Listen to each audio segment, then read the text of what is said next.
কোরআনে কারিমে আল্লাহ যত নামে নবীজিকে ডাক দিয়েছেন সবচাইতে উত্তম নাম হচ্ছে আব্দুল বা দাস, গোলাম। আপনি দেখবেন কোরআন নাযিল করার সময় আল্লাহ এই নামে ডাক দিয়েছেন, তাবারাকাল্লাযী নাযালাল ফুরকানা আলা আবদিহি লিয়াকুনা লিল আলামিনা নাযীরা। বরকতময় সে আল্লাহ যিনি তার বান্দার উপরে, দাসের উপরে, গোলামের উপরে কোরআনে কারীম নাযিল করেছেন যেন বিশ্ববাসীকে তিনি সতর্ক করতে পারেন। নবীজির কত শত নাম আছে, কোন নাম আল্লাহ এখানে না দিয়ে আব্দুম দিলেন কেন? আমি তাফসীর পড়তে গিয়ে দেখেছি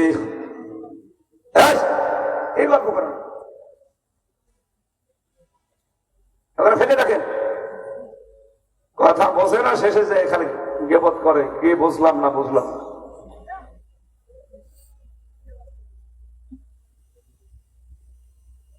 আমি তো হাদিস পড়েছিলাম না, কাফা বিল মারই কাযিবান আইয়ু হাদিসা বিহি, এখানে নেই, আমি শব্দটা ভুলে বলে ফেলেছি, সরি। আইয়ু হাদিসা বিকুল্লি মা সামিয়া, এখানে আলেম নেই, শব্দটা কিন্তু বিহি নেই।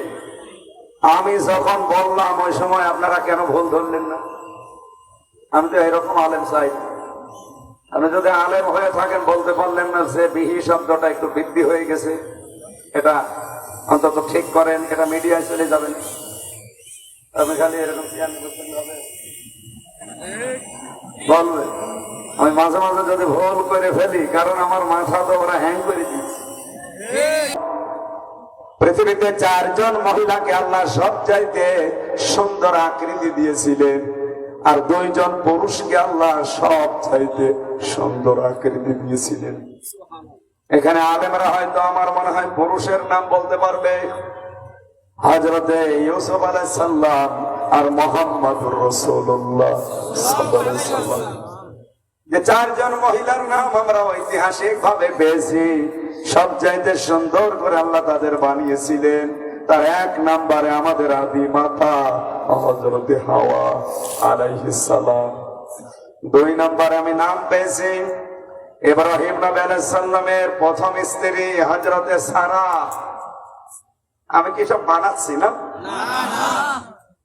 3 নম্বরে নাম পেয়েছি জুলাইখা, নাম শুনেন? শুনছি। পৃথিবীর শ্রেষ্ঠ সুন্দরীদের ভেতরে তিনি একজন। 4 নম্বরে নাম পেয়েছি আমাদের নবী মুহাম্মদুর রাসূলুল্লাহর ছোট মেয়ে হযরতে ফাতেমা রাদিয়াল্লাহু তাআলা আনহা। এই 4 জন মহিলাকে আল্লাহ এত সুন্দর করে বানিয়েছিলেন। হযরতে আলীর জীবনী পড়তে গিয়ে আমি পেয়েছি তিনি জানিয়েছেন ফাতেমাকে আল্লাহ এত সুন্দর করে বানিয়েছে, তার পুরা সৌন্দর্য আমি স্বামী হয়েও সব এখনো অবলোকন করতে পারি নাই। এত সুন্দর করে আল্লাহ তাকে হাতে করে বানিয়েছেন, মনে হয় যদিও আমাদের আল্লাহ হাতে করে বানিয়েছে।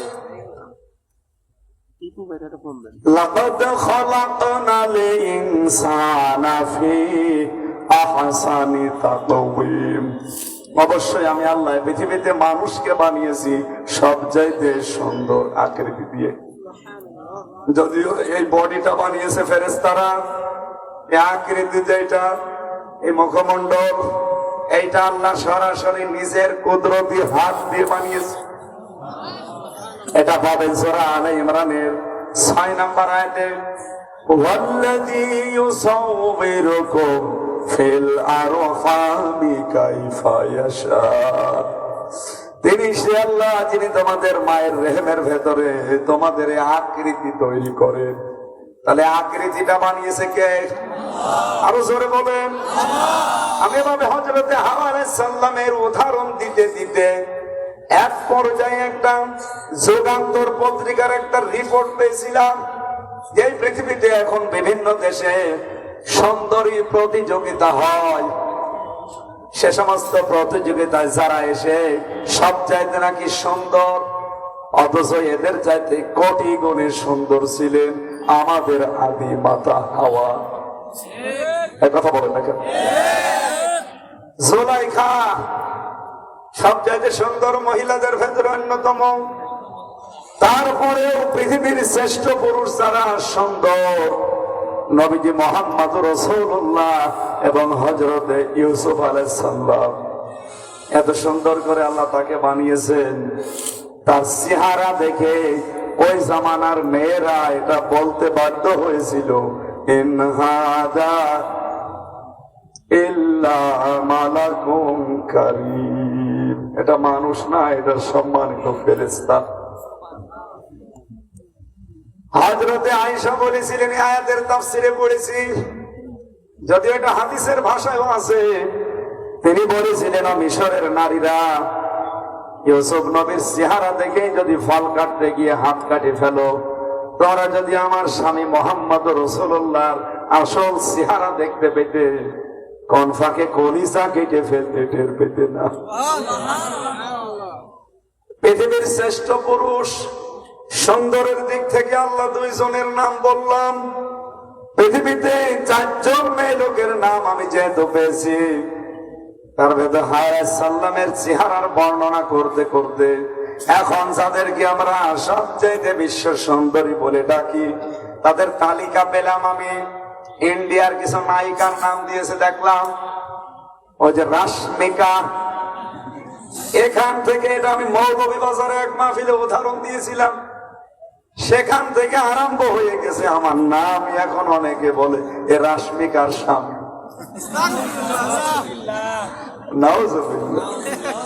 আমি কি ওইটা বলতে চেয়েছিলাম? বলে তো, যারা বিশ্বে মানুষ বলে যে ইনি সবচাইতে সুন্দরী, বিশাল কাটিং দিয়েছে আল্লাহ না, অথচ হযরতে হাওয়া আলাইহিস সালামের কাছে উনি কিচ্ছু না। আপনি কি জন্য বললাম সেটা না, এই যে 1-1.5 ঘন্টা কথা বলেছিলাম, মাত্র 10 সেকেন্ডের উপর একটা মন্তব্য শুনলেন আর করে দিলেন। আমি কি, আমার মনে কি ওইটা ছিল আর আমি ওইটা বোঝাতে চেয়েছি জনগণকে? কিন্তু আমার উপরে যে মিথ্যা তহমতটা দিয়ে কত মানুষ গালিগালাজ করে, যারা গালি দেয় এ মানুষগুলো তো গুনাহ করে, যারা এই গালি দেওয়ার জন্য পথ তৈরি করে দেয় সেই মানুষগুলোও গুনাহগার। কয়েকদিন আগে নবী শব্দের অর্থ করতে গিয়ে সাংবাদিকদের একটা অনুষ্ঠানে সংবাদ বাহক নাবা শব্দের নবী শব্দের ব্যাখ্যায় আমি সাংবাদিকতা এটা বুঝিয়েছিলাম। পৃথিবীতে কোন মানুষ যদি বলে যে আমি আদর্শ স্বামী হতে চাই, সে মুহাম্মদ রাসূলুল্লাহকে ফলো করা লাগবে, এটা ঠিক আছে? কোন ব্যবসায়ী যদি বলে আমি আদর্শ ব্যবসায়ী হতে চাই, বলেন তো সালমান এফ রহমানও ব্যবসায়ী ছিলেন, তাকে অনুসরণ করলে আপনি ব্যবসায়ী আদর্শ হতে পারবেন? কি হবে? চোর। আপনি যদি আদর্শ ব্যবসায়ী হতে চান, আপনাকে মুহাম্মদ রাসূলুল্লাহকে ফলো করা লাগবে। এ পর্যন্ত বুঝেছেন? কোন মানুষ যদি বলে আমি আদর্শ রাষ্ট্রনায়ক হতে চাই, পৃথিবীতে এখন যত রাষ্ট্রনায়ক থাক, কাউকে অনুসরণ করলে আপনি আদর্শ রাষ্ট্রনায়ক হতে পারবেন না। আদর্শ রাষ্ট্রনায়ক হওয়ার জন্য মুহাম্মদ রাসূলুল্লাহকে ফলো করা লাগবে। আমি যে 3টা উদাহরণ দিলাম, একটা ভুল আছে? আরো জোরে বলেন। উনি রাষ্ট্রনায়ক ছিলেন এই জন্য আমি বলেছি, উনি স্বামী ছিলেন এই জন্য আমি বলেছি, উনি ব্যবসায়ী ছিলেন এই জন্য আমি বলেছি, উনি যেহেতু আল্লাহর খবরগুলো দুনিয়ার মানুষকে পৌঁছাতেন, এই হিসাবে যেহেতু পজিশনটা কি, এই জায়গাটা কোন জায়গা আপনি দেখতে পাচ্ছেন না? আমি সাংবাদিকদের সামনে কথা বলছিলাম, তাদের একটা দায়িত্ব আছে, তারাও সংবাদ জোগাড় করে মানুষকে জানায়, সেই হিসাবে যেহেতু তারা সাংবাদিকতা করছে, ওরা যদি আদর্শ সাংবাদিক হতে চায়, মুহাম্মদ রাসূলুল্লাহকে ফলো করা লাগবে। এই কথা শুনে অনেকেই বললো যে না, উনি কেন সাংবাদিক বললো? যে নবীজিকে যদি সাংবাদিক আদর্শ সাংবাদিক যারা হবে তাকে ফলো না করে জীবনে হতে পারবে? বলেন বলেন, এখানে নবীকে খাটো করা ছোট করার কি আছে বলেন? আর আমার মনের ভেতরে কি আছে আপনি জানলেন কি করে?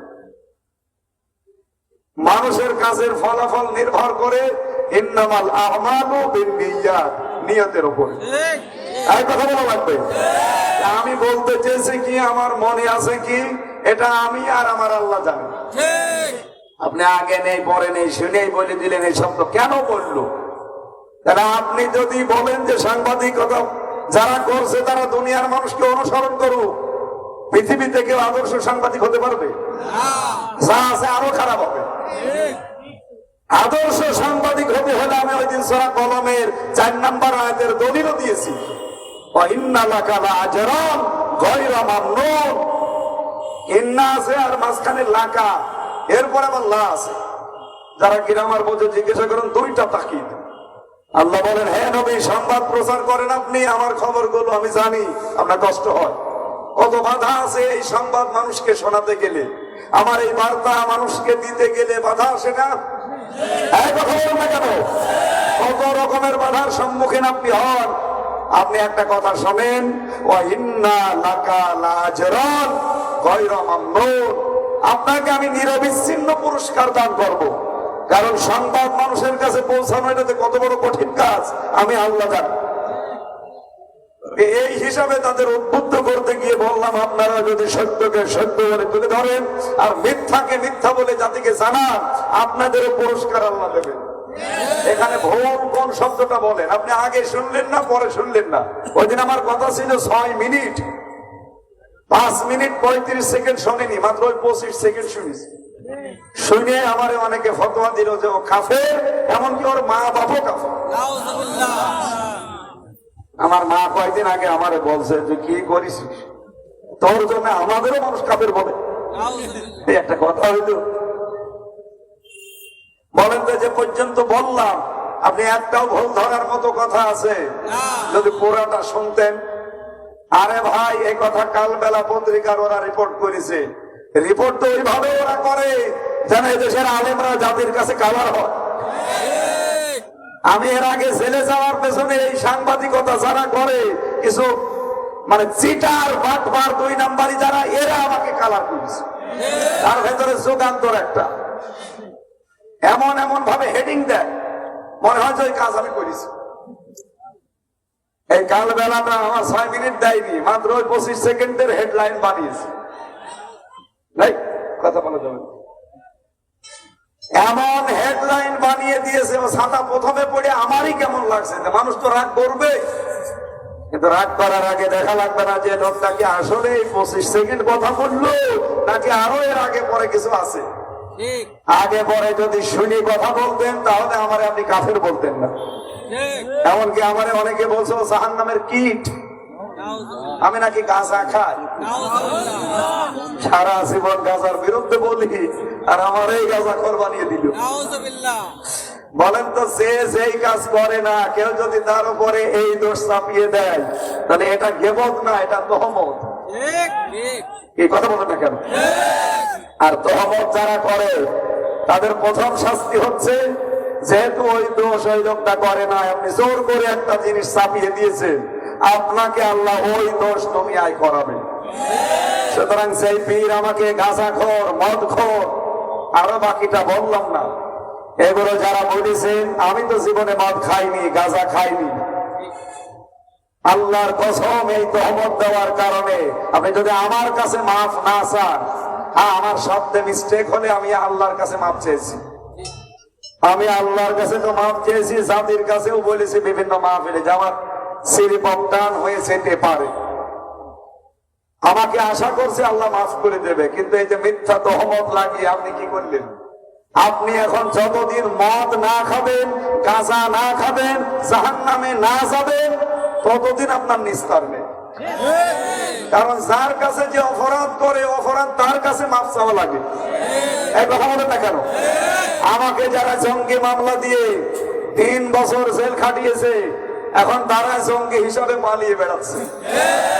আমার মামলার আয়ু থেকে শুরু করে আপনাদের হাসিনা পর্যন্ত সবাই জড়িত ছিল, সবাই এখন জঙ্গি। হাসিনা বড় জঙ্গি না? এই কথা বলুন না কেন? আমার মামলার আয়ুর বাড়ি এই পাশের জেলা ফরিদপুরের পরেই কি মাদারীপুর। এই মাদারীপুর ট্যাকের হাটে বাড়ি মিজানুর রহমান, এই লোকটাই মামলা সাজিয়েছিল আমি নাকি আনসারুল্লাহ বাংলা টিমের প্রধান। এই মিথ্যা তহমত দিয়ে মিথ্যা মামলা সাজিয়ে 400 পৃষ্ঠা আমার নামে লিখেছে, 400 পৃষ্ঠা। সেগুলো সব আদালতে জমা দিয়েছে। ওরাটা আমাকে পড়িয়েছে আদালত, এই যে আপনি এই করেছেন, মানে একটা লাইনের সাথে আমার কোনো সম্পর্ক নেই, সব ওরা বানিয়েছে। যে মামলার কারণে 3 বছর জেল খাটলাম, কোরআন শরীফ এই এর ভেতরে আছে। আল্লাহর কসম, জীবনে আজ পর্যন্ত আমি জানি না যে আনসারুল্লাহ বাংলা টিমের কি কাজ আর ওরা কি করে। অথচ এই মিথ্যা তহমত যারা দিয়েছে তারা আজ দেখেন এই জঙ্গির মামলা নিয়ে তারা এখন পালাচ্ছে।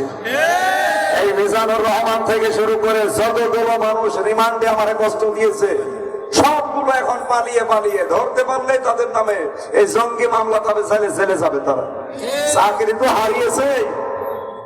আর বেশিরভাগ আল্লাহর ওলির বাড়ি এই পাশের জেলা গোপালগঞ্জ। এর ভেতরে মনিরুল ইসলাম, আসাদুজ্জামান, শেখ ইমরান হোসেনের বাড়ি এবার খুলনা, আতিকুর রহমান এটা চট্টগ্রামে, জাহিদ হাসান এটা গাজীপুরে, আব্দুল মান্নান এটা ডিসি ছিল আমার রিমান্ডে। এই যে যার নাম বললাম, কি সুন্দর সুন্দর নাম না? এই কথা বলছে না কেন? অথচ দেখেছি এরা আল্লাহর ভুল ধরতো আমার রিমান্ডে নিয়ে। মাটির নিচে ঘর ছিল, আমার নিয়ে যেত, আমার হাত মুখ চোখ বেঁধে ওরা আল্লাহরও ভুল ধরতো, আমারে তো গালি দিত, আল্লাহরও ভুল ধরতো। আজ কোথায় আপনারা? আমি তো 14 মাস হয়ে গেল আমি খুঁজতেছি, এই আল্লাহ ওলিদের আর খুঁজে পাওয়া যায় না। জঙ্গি মামলা দিয়ে আপনারা আমার এই জীবনটা নষ্ট করলেন, এখন আপনাদের জীবন আল্লাহ নষ্ট করবে। কারণ সেই কাজ যে লোকটা করে না তার উপরে ওই দোষ চাপিয়ে দিলে তাকে আল্লাহ নিজে প্রতিশোধ নেয়। এই 15 বছরে বহু আলেমকে জঙ্গি বানিয়েছেন, মিথ্যা মামলা দিয়ে জেলখানায় আটক করে রেখেছেন। যারা যারা জড়িত ছিলেন প্রত্যেককে আল্লাহ দুনিয়া আখিরাতে শাস্তি দেবে, আপনি যাই মনে করেন। এরপরে সেই দিন আমার মনে হয় এটা কুড়িগ্রামে রাশিদপুর থানা। কথা বলেন কেন? হ্যাঁ মুরব্বী, ছবি তোলা আগে হয়ে গেল, পরে ছবি তুলে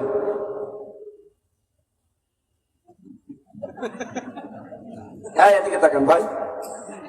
কয়েকদিন একটা কথা বলতে বলতে বলেছিলাম যে ভাই, বাংলাদেশে আমি নিজেও কওমি মাদ্রাসায় পড়েছিলাম ছোটবেলায়, এটা আমার কাছেও খারাপ লাগে। তারা অনেক আলেম আছে নামধারী, সবাইকে বলবো না, এরা নিজেদেরকে এত বেশি বড় মনে করে। অথচ এই দেশে আলিয়া মাদ্রাসা এবং বিশ্ববিদ্যালয়, কলেজ, এগুলো তো আমি শেষ করে এসেছি।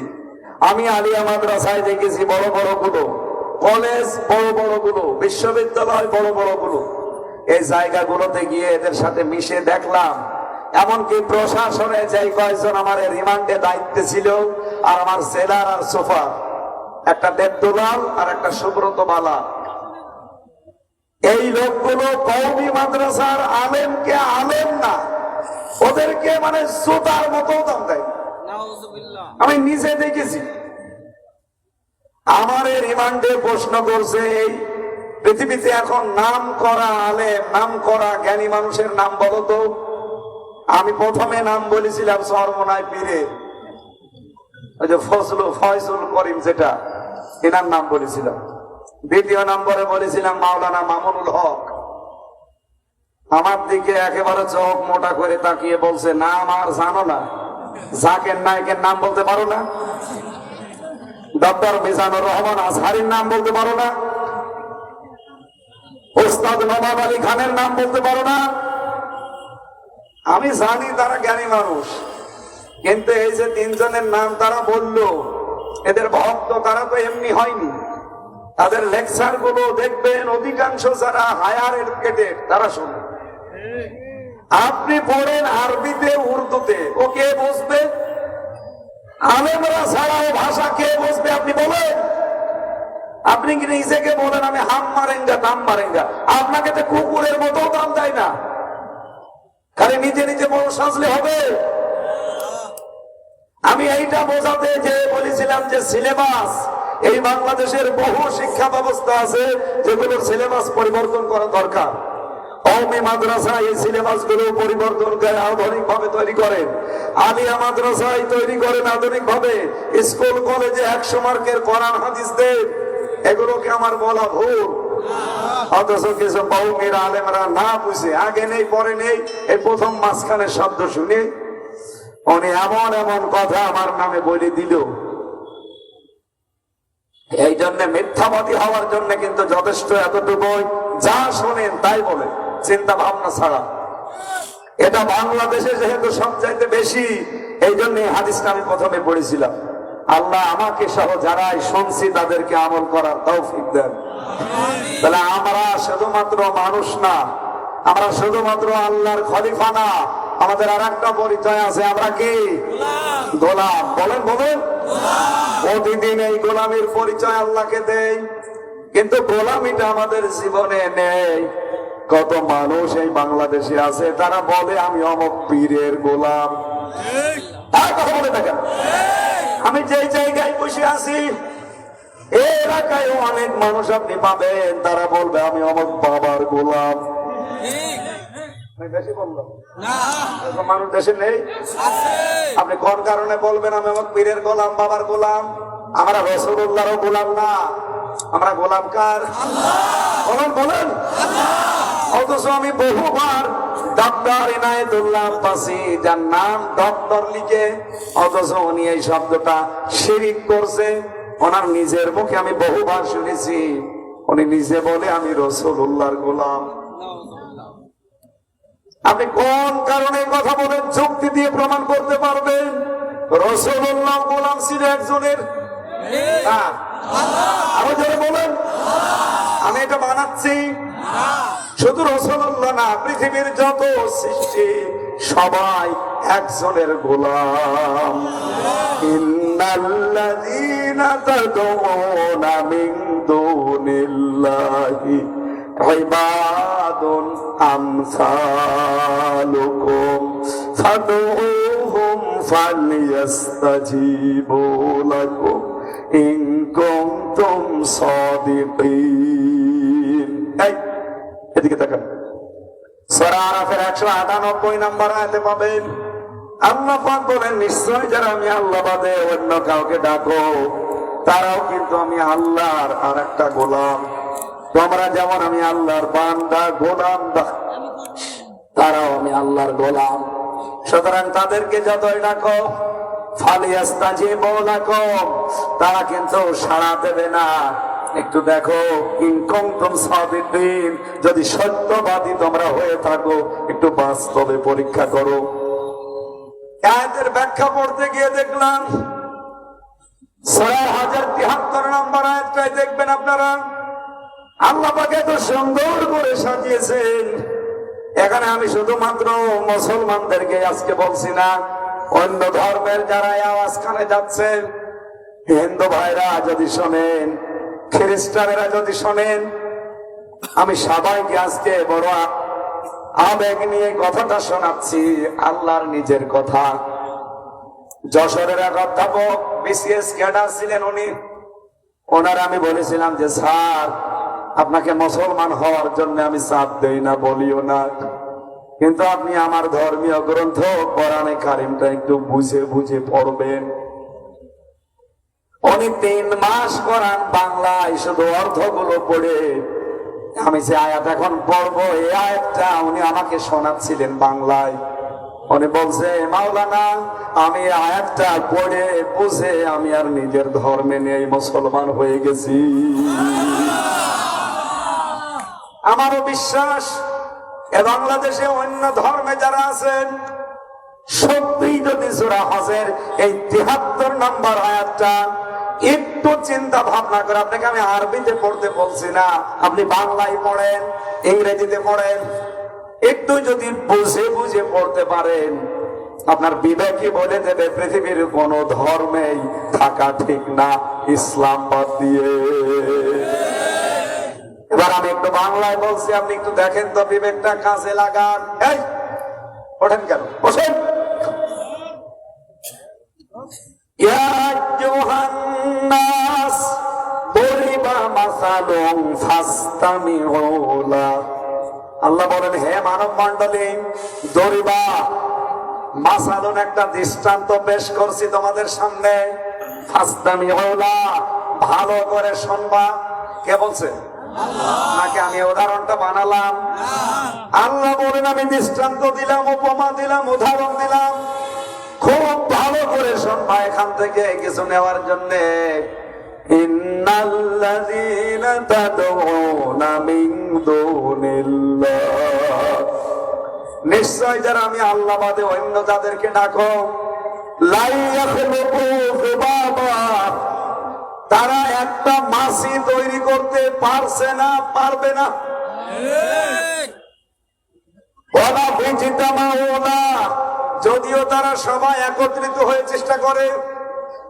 ওয়াইয়াসলুবুহুমুত তুবাবু শাইয়াল্লা ইয়াস্তানকিযুহু মিন, তোমরা যাদেরকে দেবতা বলে মনে করো, নিজের হাতে যাদেরকে বানিয়েছো, এই সৃষ্টির সামনে থেকে যদি ছিনিয়ে নেয় মাছি তাদের খাবার, তাদের কোনো ক্ষমতা নেই খাবারটা আটকিয়ে রাখা। কথা বলেন না কেন?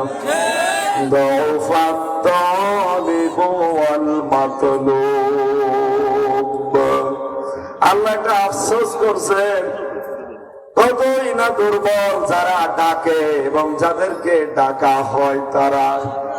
এই আয়াত থেকে আমি তো অনেক কিছু পেয়েছি, আপনি পেয়েছেন কিনা আমি জানি না। একটু তাকান আয়াতের দিকে, সূরা হজের ৭৩ নম্বর আয়াত। আমি আহ্বান জানাবো সবাই, দল মত জাতি বর্ণ সবাই এই আয়াতটা একটু পড়বেন। পৃথিবীর ৪৫০০ ধর্ম এখন, আমি শুধু একটা আয়াত থেকে দাওয়াত দিতে পারি, পৃথিবীর কোন ধর্ম ঠিক নেই ইসলাম বাদ দিয়ে। কি উদাহরণ আল্লাহ সেট করলেন। ওই ডক্টর আমারে বলছিল যে হুজুর, আমি আয়াতটা প্রায় ৫০ বারের উপরে পড়েছি। আমি তো শিক্ষিত মানুষ, আমি বিসিএস ক্যাডার। আমি চিন্তা করলাম কি বার রিভাইজ দিয়ে দিয়ে দেখি এতদিন আমি যা করেছি আমার পুরা জীবনটাই ভ্রান্ত। নিজের হাত দিয়ে বানালাম, নিজের হাত দিয়ে চুনকাম করলাম, আমি নিজে তাকে খোদাই করলাম, কাঠ দিয়ে, বাঁশ দিয়ে, বিভিন্ন রকমের খড়কুটা দিয়ে, এত রং চং করে বানিয়ে ৮টা ১০টা হাত দিলাম, পা দিলাম ২টা। এরপরেও তারা দাঁড়িয়ে থাকতে পারে না জায়গা মতো বাঁশ না দিলে। আপনি দেখেন, সেদিন আমার মাহফিল ছিল সিরাজগঞ্জে। মাহফিলের গেট আর পূজা মণ্ডপের গেট একেবারে পাশাপাশি। বৃষ্টি হচ্ছিল, এই জন্য কমিটি আমার নিয়ে গেল পেছন দিয়ে। যাওয়ার সময় আমি একটা জিনিস লক্ষ্য করে দেখলাম আর এই আয়াতটা মিলালাম। আমি সত্যি তাকিয়ে তাকিয়ে দেখি সামনে যাদের ৮টা ১০টা করে হাত, ২টা করে পা দেওয়া, প্রত্যেকের পেছনে বাঁশ দিয়ে খাড়া করা, একটাও খাড়া হয়ে থাকতে পারে না বাঁশ ছাড়া। আমি ওই ডক্টরকে বলেছিলাম যে স্যার দেখেন, আপনি নিজে বানিয়ে যার সামনে হাত জোড় করেন, তার তো হাত আপনার মতো ২টা না, তার হাত ৮টা ১০টা ১২টা, আর তার পা আছে ২টা, কিন্তু আপনার ২ পায়ে আপনি দাঁড়িয়ে আছেন, ওর ২ পায়ে সে দাঁড়াতে পারে না বাঁশ দেওয়া ছাড়া। কোন কারণে আপনি তার সামনে মাথা নত করবেন বলেন? কতই না দুর্বল যারা চায় এবং যাদের কাছে চাওয়া হয়, ওনার মাথা খুলে গেছে। উনি বলছে তাই তো। আমি বললাম এই দাওয়াত শুধু আমি আপনাকেই দেইনি, আমার জাতির পিতা হযরত ইব্রাহিম তার জাতির লোকদেরকে এই দাওয়াত দিয়েছিলেন। আমি আজকে যে আয়াত পড়েছি সেই আয়াত, ক্বালা আতা'বুদুনা মা তানহিতুন। হযরত ইব্রাহিম ডাক দিয়ে বললেন, তোমরা কি এমন জিনিসের পূজা করো, এমন জিনিসের সামনে মাথা নত করো যেগুলো তোমরা নিজেরাই খোদাই করে করে বানিয়েছো। হযরত ইব্রাহিম এটা দেখেছিলেন তার বাবার কাছে। وَإِذْ قَالَ إِبْرَاهِيمُ لِأَبِيهِ آزَرَ أَتَتَّخِذُ أَصْنَامًا آلِهَةً إِنِّي أَرَاكَ وَقَوْمَكَ فِي ضَلَالٍ مُبِينٍ। স্মরণ করো ওই সময়ের কথা। হযরত ইব্রাহিম যখন তার বাবা আজরকে ডাক দিয়ে বললেন, বাবা, আতাত্তাখিযু আসনামান আলিহা, তুমি কি এই দেবতা যেগুলো নিজের হাতে বানাও, কাঠ দিয়ে, বাঁশ দিয়ে, মাটি দিয়ে সুন্দর করে খোদাই করে করে, এগুলোর কাছে কি তুমি মাথা নত করো, ইলাহ মনে করো? ইন্নী আরাকা ওয়া কওমাকা, নিশ্চয় আমি তোমাকে আর তোমার জাতিকে ফি দালালিম মুবিন, স্পষ্ট গোমরাহির ভেতরে দেখতে পাচ্ছি। আমি শুধু ফরিদপুরের জন্য কথা আজকে বলছি না, সারা পৃথিবীর মানুষ আজকে আমরা মাত্র 180 কোটি মুসলমান, আর বাকি সবাই এক কথায় মুশরিক। হিন্দুরা যেমন মুশরিক, খ্রিস্টানরা মুশরিক, ইহুদিরা মুশরিক, বৌদ্ধরা মুশরিক। এই কথা বলছে না কেন? তারাও দেখবেন কোনো না কোনো ভাবে শিরিক করে। আমি বাইরের দেশগুলোতে গিয়ে খ্রিস্টানের সাথে মিশেছিলাম, জিজ্ঞাসা করলাম আপনার নাম কি? ওনার নাম জিজ্ঞাসা করে যে নামটা বলেছে শুনে বুঝলাম যেটা খ্রিস্টানের নাম। শিওর হওয়ার জন্য বললাম, হোয়াট ইজ ইউর প্রফেট? আপনার নবীকে? উনি আমারে বলছে আমার নবীর নাম জোসেফ। একজন বলছে আমার নবীর নাম যিশু। যিশু মানে ঈসা আলাইহিস সালাম। আমরা যারা ঈসা আলাইহিস সালাম বলে ডাকি, ওনারা যিশু বলে। এত সুন্দর চেহারা, সাথে স্ত্রীকে নিয়ে এসেছে, খাস পর্দা করা, হাত মোজা, পা মোজা পরা। কিন্তু খ্রিস্টান, ইহুদি দেখলে বোঝার কায়দাই নেই যে লোকটা ইহুদি। আমার আর দাড়ি কতটুকু, আমার চাইতে বড় দাড়ি, ধবধবে সাদা, সাদা পোশাক পরা একেবারে পা পর্যন্ত, পাগড়ি মাথায় দেওয়া, দেখলে মনে হবে জিবরাইলের ছোটখাটো ভাই। কিন্তু খ্রিস্টান, ইহুদি। এই জন্য বলছে তারা যেহেতু যিশু বলে ডাকে। আমি বললাম, যিশু আপনাদের নবীর নাম? এরপরে কি বলে? নবীর মা আছে, তার নাম মরিয়ম, উনি আমাদের খোদার মা। এই হিসাবে পৃথিবীতে শুধু মুসলমান বাদ দিয়ে যত ধর্মের লোক আছে এক কথাই কাফের। এই কথা বলে না কেন? ওরা এক কথায় তারা মুশরিক, শিরিক করে। ও আমার জাতির লোকেরা, যেহেতু বিভিন্ন ভাষায় আমার কথাগুলো আমি দেখি মানুষ রেকর্ড করে করে বিভিন্ন দেশে চালায়, আমার সামনে আজকে শুধু এই ফরিদপুরের মানুষ না, আমার সামনে এখন দুনিয়া ভর্তি মানুষ। সবাইকে আমি বড় আশা নিয়ে দাওয়াত দেই, বিবেকটা একটু কাজে লাগান। কার কাছে মাথা নত করেছেন আপনি? আমাদের জাতির পিতা বলেছিলেন, মা তান হয়তো নিজের হাতে খোদাই করো যা, আল্লাহু খালাকাকুম মা তা'মালুন। অথচ আমার আল্লাহ তোমাদেরকে যেমন বানিয়েছে ওদেরকেও বানিয়েছে। একথা শোনার পরে জাতির লোকেরা তাকে মিষ্টি খাওয়িয়েছে। কথা বলছি, কি করেছিল এখনো সেইটা করার তালিকায় অনেকে আছে। আমি মিলাবো বাংলাদেশ দিয়ে। এবার এদিকে তাকান, সূরা আম্বিয়ার ভেতরে পাবেন এইটা। রব্বুল আলামিন বলেন, এটা 64 নাম্বার আয়াতে আছে, ক্বালা আতা'বুদুনা মিন দুনিল্লাহি মা লা ইয়ানফাউকুম ওয়া লা ইয়াদুররুকুম। হযরত ইব্রাহিম জাতির সামনে গিয়ে বললেন, আমার জাতির লোকেরা, আল্লাহ বাদে তোমরা কি এদের পূজা করো, অর্চনা করো, মাথা নত করো, যারা কোনো উপকার করতে পারে না, ক্ষতিও করতে পারে না। উফিল লাকুম ওয়া লিমা তা'বুদুনা মিন দুনিল্লাহ আফালা তা'কিলুন। ঠিক তোমাদের জন্য ধিক্কার জানাই তোমাদের সমস্ত কাজ কারবার গুলোকে। তোমরা আল্লাহ বাদে যাদের সামনে মাথা নত করো, তোমরা কি আকেল বুদ্ধি কাজে লাগাবে না? রব্বুল আলামিন বলেন, এই ঘোষণা দিতে দেরি, জাতির লোকেরা একজোট হয়ে গেছে। সবাই মিলে তখন তারা এই সিদ্ধান্ত নিয়েছে,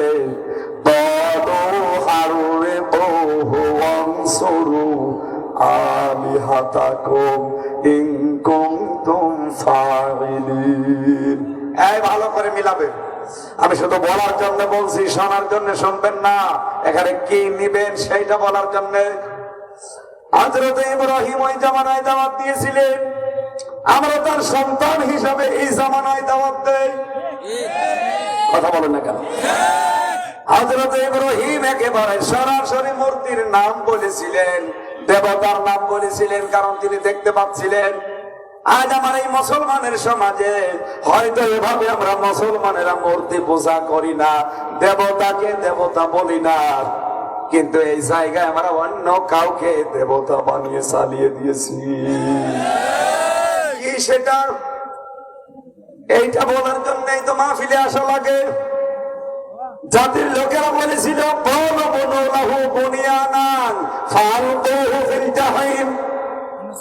এই ছেলেটার জন্য তোমরা একটা ঘর বানাও, অগ্নিকুণ্ড তৈরি করো, এই অগ্নিকুণ্ডের ভেতরে তাকে ফেলে দাও।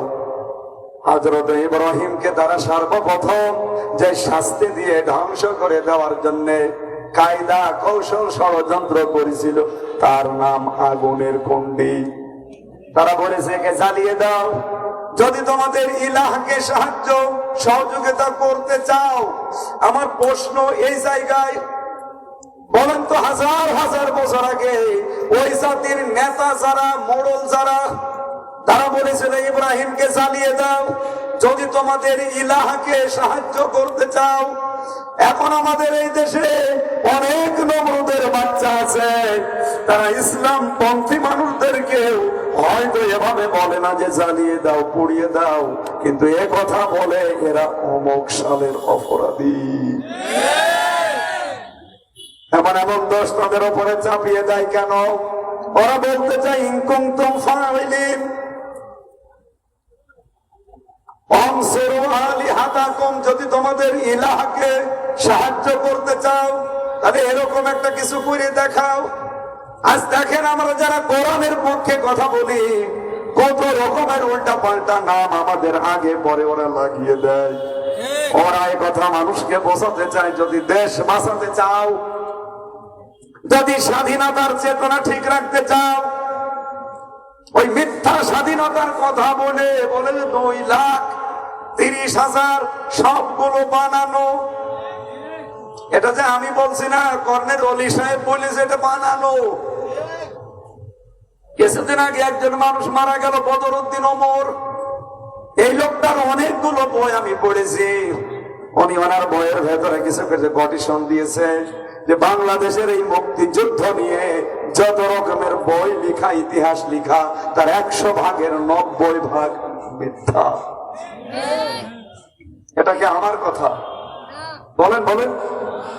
আজ এগুলো যারা ছড়িয়ে দেন, তোমরা যদি দেশকে বাঁচাতে চাও, এই দেশের ইলাহ মানে ওরা মনে করে হয় ভারত না আমেরিকা। কথা বলো না কেন?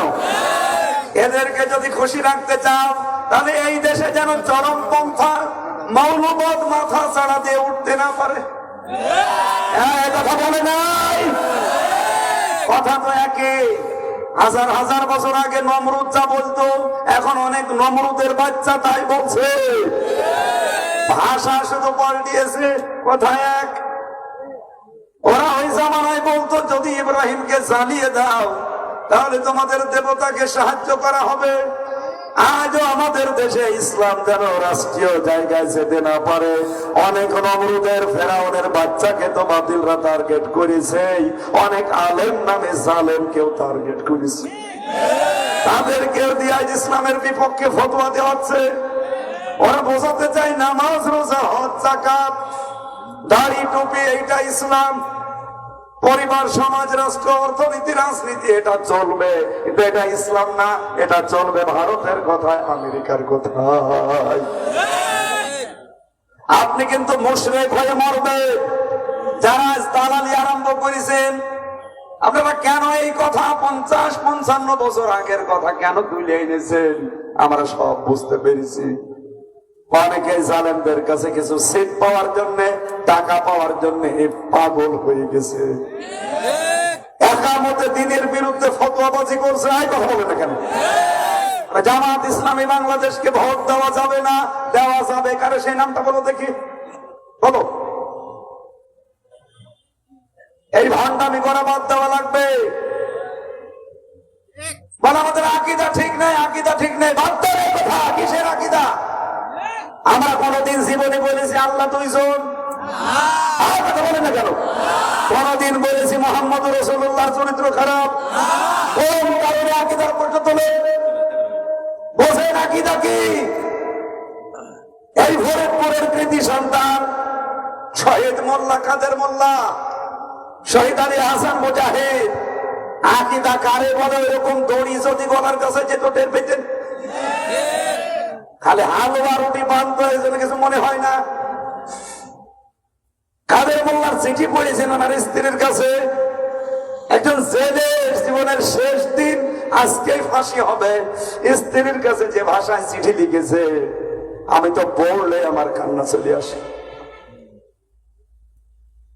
আকীদার প্রশ্ন তুলতে তুলতে এদেশের মুসলমানদেরকে আজ 50 বছর 54 বছর পিছিয়ে রেখেছে কিছু আলেম নামে জালেমরা। কোন কারণে আকীদার প্রশ্ন তোলেন আপনি এতদিন পর? আমি কি নিজে ইচ্ছা করে জাহান্নামে যাব? এই ইচ্ছা করে আমি কি এই দলে যোগ দিয়েছি? আল্লামা সাঈদী সারা জীবন বলেছিলেন আমি জামাত ইসলামী করি, আমি কি জাহান্নামে যাওয়ার জন্য? কোরআন বুঝে পড়ে এরপরে আমি দল করি। আমি দেখেছি যারা ইসলাম কায়েমের জন্য চেষ্টা করবে, যদি কায়েম নাও হয় তাদের প্রথম পুরস্কার আল্লাহ তাদের জাহান্নামে দেবে না, জান্নাতে যদি নাও দেয় জাহান্নামে দেবে না। দিন কায়েমের জন্য যারা চেষ্টা করবেন, কায়েম করা ফরজ না, চেষ্টা করা ফরজ। এই কথা বলে না কেন? কায়েম না হলে অসুবিধা নেই। অথচ কত পীর আজ বিভিন্ন মঞ্জিল থেকে বসে বসে মাগুর মাছের মতো পেট নিয়ে ফতোয়াবাজি করছে যে 80 বছরে জামাত ইসলামের নাকি দুনিয়াও শেষ, আখিরাতও শেষ, এরা ক্ষমতায় যেতে পারেনি। এই কারণে ক্ষমতায় যাওয়াই যদি হয় এই পৃথিবীর মানচিত্রে সফলতা বিফলতার কারণ, তাহলে বহু নবী কিন্তু ক্ষমতা পায়, তারা কি বিফল? এক কথা বলেন না কেন? এ পৃথিবীর রাষ্ট্র ক্ষমতায় কয়জন নবী ছিল? হাতে গোনা মাত্র কয়েকজন, আর সবাই তো শুধু সারা জীবন মার খেয়ে গেছে। তারা কি বিফল? কোন কারণে কথা বলেন বলেন আপনি? বিবেক কি আপনার কাজে লাগবে না? এরা যদি দুনিয়াদার হবে, এই মানুষগুলোর তো ফরিদপুরে আমি 10 তলা 20 তলা বিল্ডিং দেখি না। এরা যদি দুনিয়াদার হবে, এই মানুষগুলোর দিকে তাকান, এদের বাড়ি ঘরের অবস্থার দিকে তাকান। আপনি যে আন্দাজে ফতোয়াবাজি করেন এই মাসলুম দলটার উপরে, আমার তো রাগ এই জায়গায়। আমি জেল থেকে বের হয়ে মাওলানা মামুনুল হকের কাছে দেখা করতে গিয়েছিলাম, কারণ ওনার সাথে আমি 3 বছর ছিলাম। আমার ওই সময় প্রায় 8-10 জন আলেম আমরা এক জায়গায় বলছে, আমার আলেম ভাইরা যারা দেখা করতে এসেছেন, এই যে করেন আমার সামনে এটা বলছিল, সাক্ষী হিসাবে মাওলানা হোসাইন আছে, ওরা জিজ্ঞাসা করেন আমার পাশে ছিল। মাওলানা মামুনুল হক বলছে, এই দেশে যে যত ফতোয়াবাজি করেন না কেন, কাজ থেকে তো দেখে আসলাম জামাত ইসলামী বাংলাদেশের যে মানুষগুলো 10 বছর 12 বছর 14 বছর জেল খাটার পরে জীবন দিয়ে গেল ফাঁসির রশি গলায় নিয়ে, তাদের যে ঈমান, ওই জায়গায় আমরা এখনো পর্যন্ত পৌঁছাতে পারি নাই। আর আপনি ফতোয়াবাজি করেন দরবারে বসে বসে। ফাঁসির রশি কি জীবনে দেখেছেন? রিমান্ড কারে বলে জীবনে কোনোদিন গেছেন? আমি আমার এই পেছনটা দেখাতে পারি না, শুধু ম্যাডামকে ছাড়া অন্য কাউকে। শয়তানরা এত পিটানো পিটিয়েছে, এ নরম জায়গা ছাড়া বসতে পারি না। খাবারের ভেতরে আমি নিজে দেখেছি, চাউলের ভেতরে পোকা কিলবিল কিলবিল করছে। আমার আর মামুনুল হককে যে জায়গায় রাখতো, এত নোংরা জায়গাটা। একটা পুলিশ একদিন ছবি তুলেছিল ওই জেলখানায় গারদে, পুলিশ পর্যন্ত কেটে ফেলেছে যে আপনারা এখানে থাকতে দিয়েছে, পাশে পোশাক, এই পাশে পায়খানা, এখানে ময়লা। আপনার ছবি দেখেছেন কিনা জানি না, ইন্টারনেটে ওই লোকটা ছেড়েও দিয়েছিল। কি জায়গায় আমাদের থাকতে দিত, ঘৃণা করে ওই জায়গাগুলোর কথা মনে উঠলে। এদিকে 3.5 হাত, এদিকে 2.5 হাত, এর সাথে টয়লেট দেওয়া, টয়লেটের কোনো দরজা নেই, দেওয়ালও নেই, মাত্র 1.5 হাত দেওয়াল। বসলে দেখা যায় না, দাঁড়ালে দেখা যায়। একটা যুবক মানুষ আমি কারারক্ষী সামনে দাঁড়িয়ে আছে, বলেন তো আমি টয়লেটে যে পায়খানা করব কি করে? কারারক্ষী কি অন্ধ? ও তো সব দেখতেছে।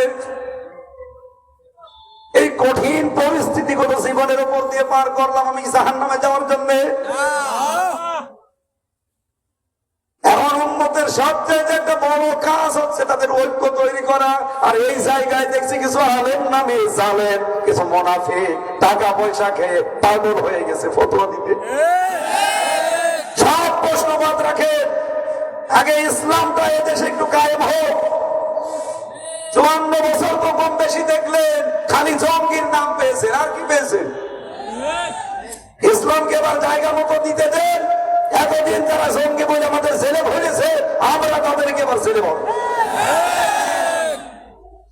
এই ফতোয়াবাজি করবেন না, এটা নমরুদের ফতোয়া।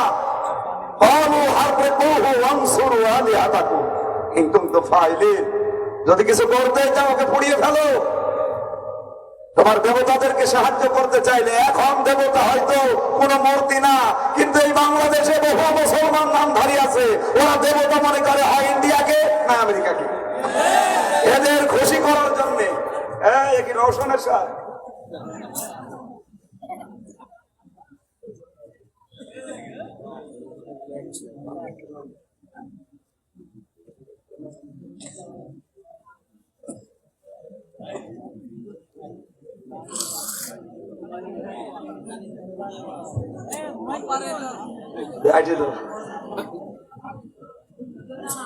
তোমার যা শরীর, তোমার মতো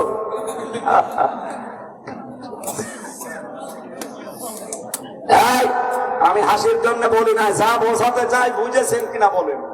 সবার বোঝার দরকার নেই, জ্ঞানী মানুষ কত বুঝলে হবে।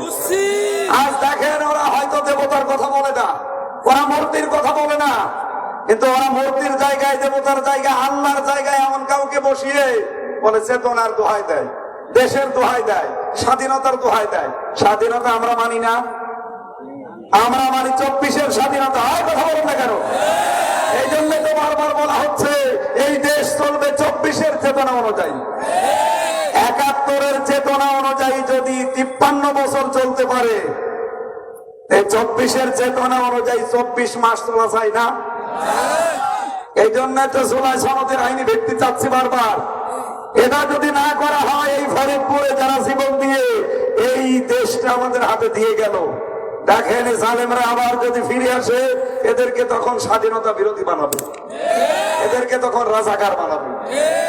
এটা যেন কিয়ামতের আগে আর কেউ করতে না পারে। এই কারণে আমরা আইনি ভিত্তি চাই জুলাই সনদে।